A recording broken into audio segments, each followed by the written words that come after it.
अस्सलाम वालेकुम रहमतुल्लाहि व बरकातुहू। आज मैं आपके साथ उर्दू का ऐसा लफ्ज़ शेयर करने वाला हूँ जो कि अक्सर व बेशतर गलत बोला जाता है, और वो लफ्ज़ है इखलाक।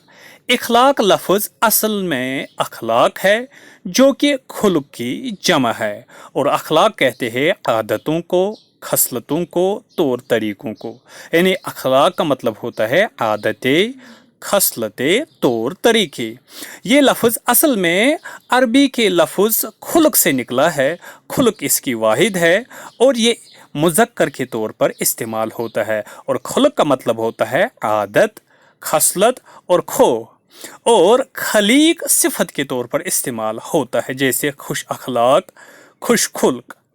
और बाज़ नाम जमा के सीगे में भी होते हैं। इसी तरीके से अरबी में और उर्दू में अखलाक भी जमा के तौर पर, नाम के तौर पर इस्तेमाल होता है। जैसे हम कहते हैं अंसार, अनवार, अबसार, अबरार, और इसी तरीके से अखलाक भी, ये भी ऐसा नाम है जो जमा के सीगे में इस्तेमाल होता है।